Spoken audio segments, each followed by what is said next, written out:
And so here's a tool that some of you have probably encountered, the HAZOP, in the past. This is very much like HAZOP as a process, but instead of looking at a physical system such as a separator or a pipeline or a compressor or some such thing like that, what we actually would do is look at the steps in an activity, the procedural steps in an activity that you want to have as a high reliability operation, and we'd run stepwise through this process to determine what needs to be done to make it high reliability in terms of the exposure you have due to having humans actually executing this particular piece of work.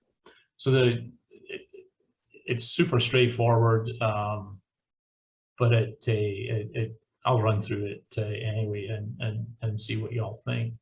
So the first thing, obviously, is to break the activity down into coherent steps, and many folks have already done this in a stepwise JSA. So this part is generally fairly well documented already.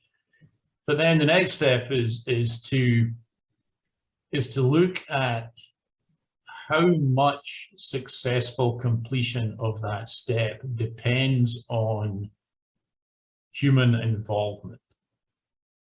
Whether it's all about a human getting it right, or whether it's not as dependent on.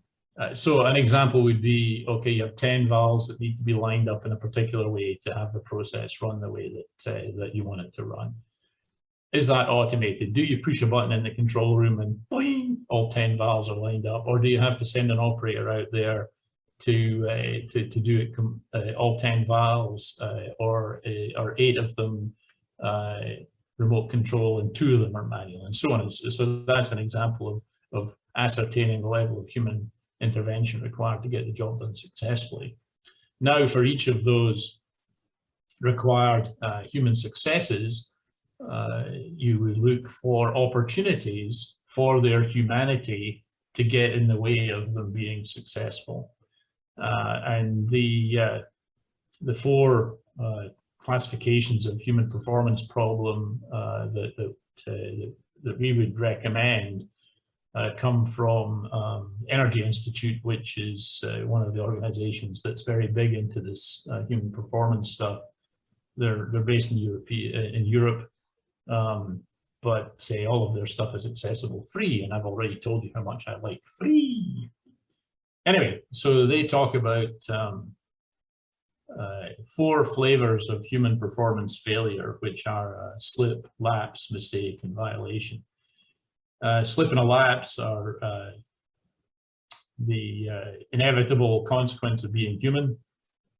Moments of forgetfulness, moments of inattention, which we all do. There's a great deal of research in this area, and the consensus is that each individual, just by virtue of their humanity, will have between 5 and 10 slips and lapses per hour. Now, that gets a bit scary when you start to think about a large workforce. If you think about you've got 1,000 people in your operation, and that means there are between 5 and 10,000 slips and lapses going on every hour. I'm an engineer, so I'm not very good at math, but if you start looking at that on an annual basis, you begin to see an enormous amount of exposure from the people that you have out there just being human and having these sort of brain farts.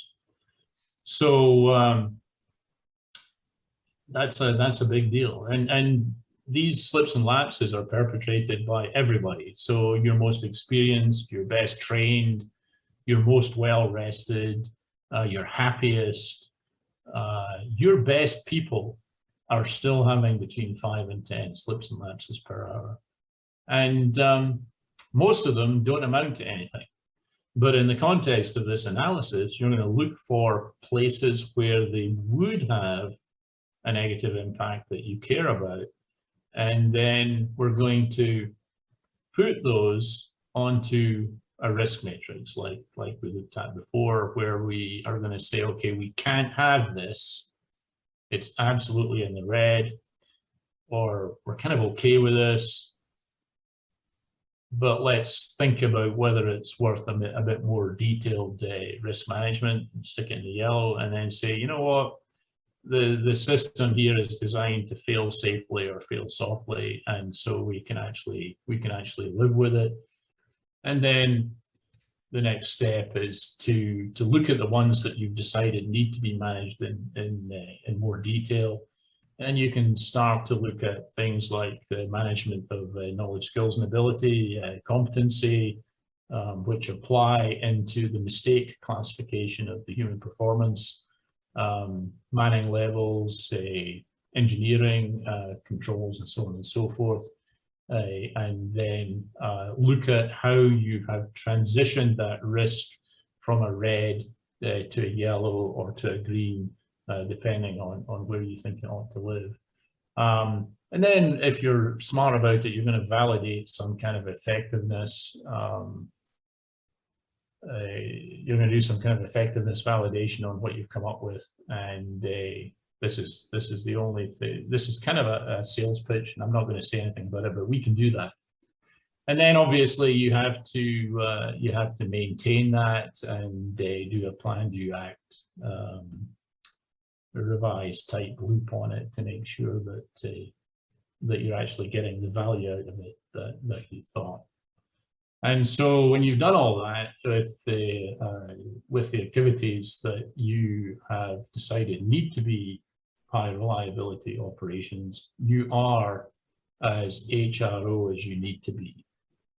And so that's the conclusion really, is that in most cases you will find when you look at your operations in detail, you're already as HRO as you need to be. And don't be intimidated by all these fighter pilots and so forth coming in and telling you that you're not good enough, because in most organizations, just through traditional risk management, you've actually done a very decent job of this already.